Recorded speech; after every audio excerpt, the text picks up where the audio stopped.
복지 통합 솔루션 기업 1200 기관이 선택한 기업. 신뢰할 수 있는 기업 어렵고 복잡한 회계 업무 국회어 위탁 서비스와 함께하세요. 국회어. 여러분 안녕하세요. 천천박사입니다. 예, 오늘은 이슈 읽어드리는 시간입니다. 사실 이 이슈를 가져올 때 굉장히 고민이 많이 됐어요. 이 이슈를 다루는 게 맞을까? 이게 너무 자극적인 거 아닌가? 이렇게 생각을 했는데, 솔직히 복지기관을 창업을 지원하는 입장에서 이 부분을 다루지 않을 수가 없겠더라고요. 이게 진짜 정말 당황스러운 사건이라서, 사실 제가 이제 웬만하면은 이 말이나 이런 부분들을 할 때 그냥 제가 속에 있는 부분들을 최대한 자연스럽게 전달해 드리려고 노력을 하거든요. 근데 이 부분은 감정이 개입이 안 될 수가 없어서 제가 조금 정리를 하면서 말씀을 드리도록 하겠습니다. 한번 먼저 무슨 이슈인지 볼까요? 저도 보면서 얘기를 하겠습니다. 몸무게 42kg 할머니를 집단 폭행을 했다. 땡땡 센터에서. 그래서 원장님이 구속이 됐다. 그래서 할머니 같은 경우에는 병원에서 치료를 받고 집에서 퇴원을 했는데, 가족들이 처벌 강화해서 가해자 엄벌 받기를 촉구한다. 이런 사건을 봤습니다.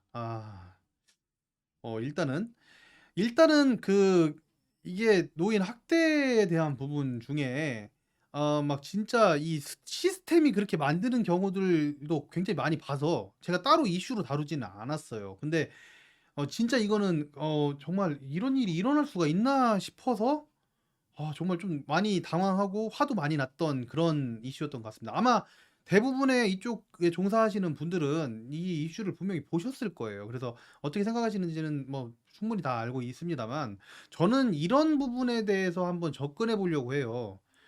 일단은 이 부분이 몸무게 42kg밖에 안 나가는 한 80대 할머니를 원장과 직원이 이제 폭행한 그런 사건이잖아요. 일단 이 부분을 이렇게 생각을 해보자고요. 애초부터 장기요양을 창업을 할 때 이 창업하시는 대표님이 정말 제대로 된 분이라면 저런 일이 일어났을까? 아무리 진짜 상황이 이렇게 만든다 하더라도 정말 저런 일이 일어났을까라는 생각이 저는 드는 사건이지 않나. 그래서 처음에 이 창업을 할 때, 주간보호센터잖아요. 주간보호센터 창업을 할 때 이런 분들은 조금 창업을 정말 고심하고 웬만하면 할까 말까 진짜 생각하고 하셔라라고 조금 말씀드리고, 진짜 제가 하고 싶은 말 좀 하겠습니다. 예.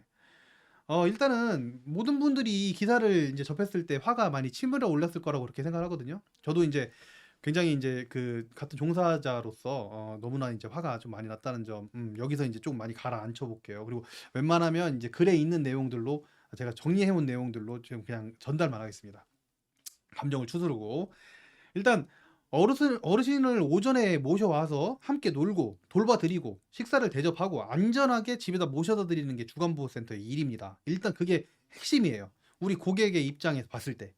그러면 일단 이런 부분들을 먼저 생각하고서 업무 진행을 하는 것이 당연히 주간보호센터를 오픈하시는 여러분들의 몫입니다. 예, 대표님 몫이에요. 종사자의 몫이고요.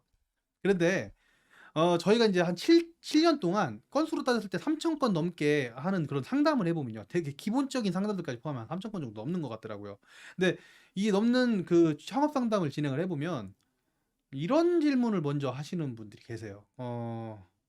당연하긴 해요. 당연하긴 한데, 주간보호센터 하면 수익 구조는 괜찮은가요? 제가 봉사를 열심히 해왔어요. 여태까지 봉사를 좀 했는데 주간보호에서 좋은 일 하려고요. 이런 이야기를 정말 자주 듣습니다. 그리고 일단은 뭐 하나를 띄워드릴게요. 제가 어떤 질문 하나를 띄워드릴 테니까 이걸 보고서 이런 질문만을 하는 분들은 진짜 신중하게 창업을 고민하셨으면 한다. 이런 말씀을 좀 드립니다. 자, 보세요. 노인 주간보호센터 창업 질문. 20인 기준으로 임대료 외 소요 경비 항목은 금액은 얼마 정도인지요? 실제 상담할 때 이렇게 상담이 됩니다. 임금, 세금, 식비, 관리비, 차량 등 20인 기준으로 평균 수입은 얼마 정도인가요? 1인당 얼마 정도다. 센터를 사회적 기업으로 하면 가족하고 형제 고용은 어렵나요? 그러니까 지원받을 수 있냐는 얘기예요. 형제 가족. 창업 비용은 임대료 보증금 제외 시 얼마 정도 드나요? 인테리어 가구 주방 치료 임금비 창업 시 임대료 포함해서 대략 얼마 정도 예상하는지요? 하고 상담이 끝납니다. 아니 진짜 상담을 해보면 이런 예들이 있어요. 이런 예. 어떤 예? 첫 번째, 창업을 하실 때 머리만 있는 사람. 지금 질문들 들어보셨죠? 그냥 상담이 1시간 내내, 2시간 내내 수익에서 시작해서 수익으로 끝납니다. 예. 저희 프리 컨설팅이라고 해가지고 방문하시면 그냥 상담해드려요. 뭐 비용 받고 상담한 것도 아니고 그냥 상담해드리면 수익이 얼마가 되느냐, 수익이 얼마나 되기 때문에 창업을 하겠다. 머릿속에 어르신이라는 단어가 전혀 없는 분들이 계십니다. 머리로만 생각하시는 분들. 모든 게 다 돈으로 카운팅돼요. 심지어 복지사업인 주간보호센터나 요양원, 방문요양센터에서도요.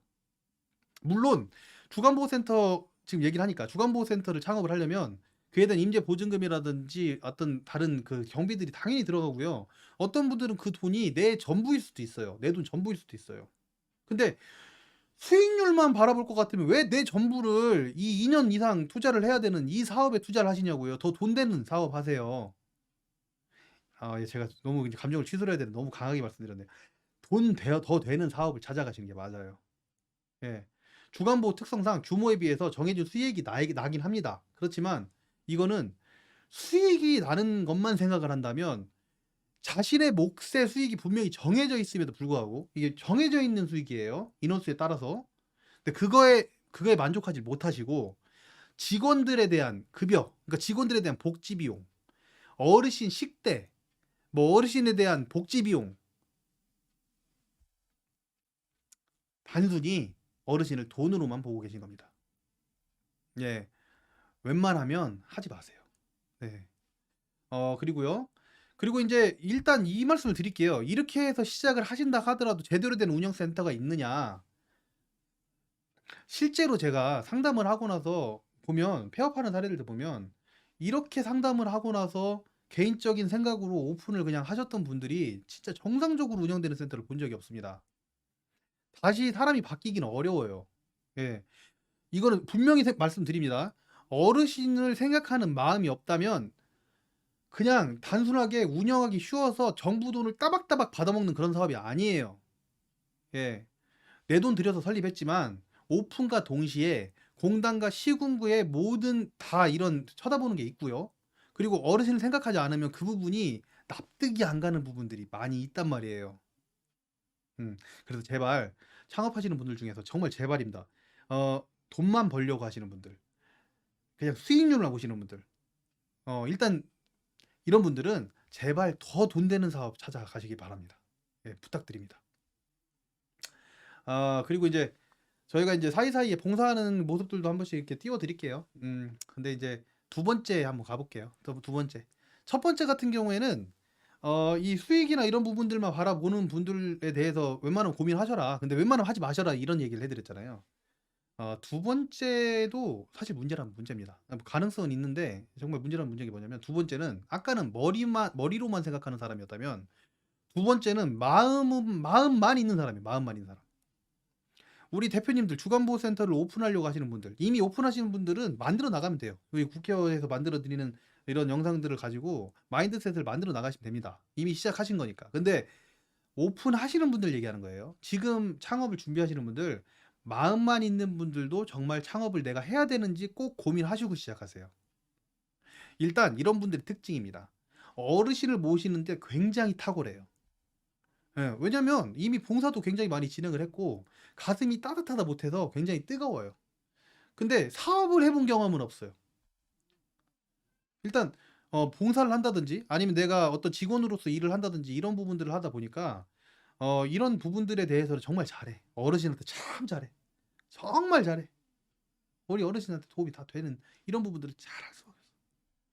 그런데 이분들 이것만 마음만 있는 분들은 도대체 수익 구조가 어떻게 돌아가는 건지, 인력 관리는 어떻게 하는 건지, 청구는 어떻게 하는지, 회계나 행정 업무는 어떻게 하는지 이런 부분들 아무것도 모르고요. 관심조차도 없어요. 이게 범법이라는 것도 모르고요. 그냥 진행하세요. 그냥 어르신 돌보면 좋은 줄 알아요. 근데 그 피해 누구한테 가냐는 거예요. 기관 행정 몰라가지고 피해 생기면 누가 피해를 보나요? 물론 대표님 투자한 거 피해 보시죠. 당연히 대표님은 책임지셔야 되는 거예요. 마음만 가지고 이 사업을 시작하셨으니까. 근데 실제 그 피해는 어르신하고 직원이 보게 됩니다. 왜냐? 기관이 정지되거나 폐업되면 어떻게 돼요? 직원들은 오랫동안 다녔던 기관을 내 직업을 잃게 돼요. 물론 뭐 딴 데 가면 된다고요? 이미 적응한 곳에서? 정말 마음이 아프거든요. 예, 이런 거 정말 피해는 다 직원한테 갑니다. 그리고 어르신들도 좋은 곳이라고 해가지고 소개받아서 했는데 물론 뭐 그 다닐 때는 괜찮았어요. 근데 만약에 그 기간이 2달이 정지래요. 어떻게 거기 다시 다닙니까? 다른 데 또 찾아봐야 되잖아요. 더 안 좋은 데 찾아봐야 돼요. 피해는 대표님한테 돌아가는 게 아니고 직원과 어르신한테 돌아갑니다. 두 번째, 인력 관리를 잘 모르기 때문에 희생과 봉사를 자꾸 강요하시는 대표님들이 계세요. 봉사에 너무 탁월하지만 행정이나 사업에 관심조차 없는 분들은 이 직원을 대하는 부분들에 있어서 정말 희생과 봉사만 강요하다가는 좋은 직원들 다 떠나갑니다. 예, 실제 해보시면 알아요. 그래서 봉사를 정말 잘하시고 어르신을 정말 잘 모시고 너무 감사드립니다. 그렇지만 사업에 관심조차 없다, 행정에 관심조차 없다, 돈에 대한 관심조차 없다, 마음만 있다, 봉사를 계속 하시는 걸 추천드립니다. 사업은 정말 고민해보세요. 가슴에 손을 얹고. 예. 그래서 혼자 봉사를 할 때는 혼자서만 진행을 하면 되지만 다른 직원들의 희생과 이런 부분들로 이게 봉사가 당연한 거다라고 만드는 그런 생각을 가지고 사업하기에는 굉장히 어려운 시장이다라는 거 생각하시고 이 마음만 가지고는 사실 어렵다. 그래서 취미가 업이 되어서 즐겁지 않기만을 바란다는 것이 천천박사의 생각입니다.